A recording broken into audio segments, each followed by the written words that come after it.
Sementara itu, para pembalap liar yang beraksi di bulan suci Ramadan akan ditindak tegas oleh Polres Prabu Mulih dan jajaran.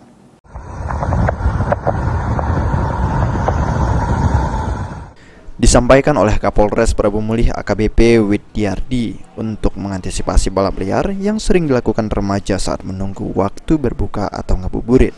Polres Prabu Mulih akan meningkatkan kegiatan patroli dan memberikan penyuluhan serta larangan balap liar lewat media sosial.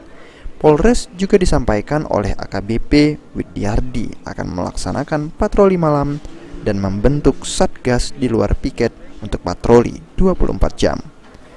Kapolres meminta masyarakat tetap meningkatkan kewaspadaan ketika berkendara dan memberikan laporan apabila mendapati adanya balap liar maupun tindak kejahatan lainnya. Kami tentunya sampai dengan saat ini sudah meningkatkan kegiatan patroli, kemudian pembinaan penyuluhan termasuk melalui media sosial dan rekan-rekan media juga membantu kami dalam menyampaikan informasi kepada masyarakat. Intinya kami siap dan kami siap untuk meningkatkan seperti halnya sekarang kita sudah laksanakan gatur pagi dan gatur sore serta patroli sampai dengan malam hari. Kami sudah di luar piket, kami sudah membentuk tim patroli yang mana itu 24 jam bila mana ada keluhan masyarakat atau hal yang.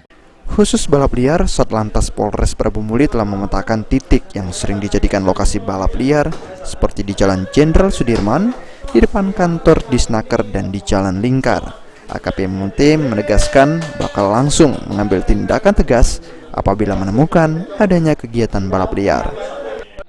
Itu sudah menjadi atensi kita karena memang seperti malam minggu itu akan menjadi target operasi kita. Juga kita saat ini sudah lagi mendatakan daerah-daerah rawan yang akan digunakan pengendara ataupun remaja-remaja yang akan melakukan balapan liar.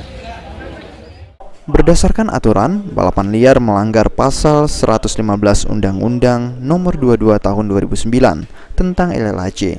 Pelanggar terancam dipidana maksimal 2 tahun dan denda maksimal 30 juta rupiah. Beni Firdaus, PAL TV.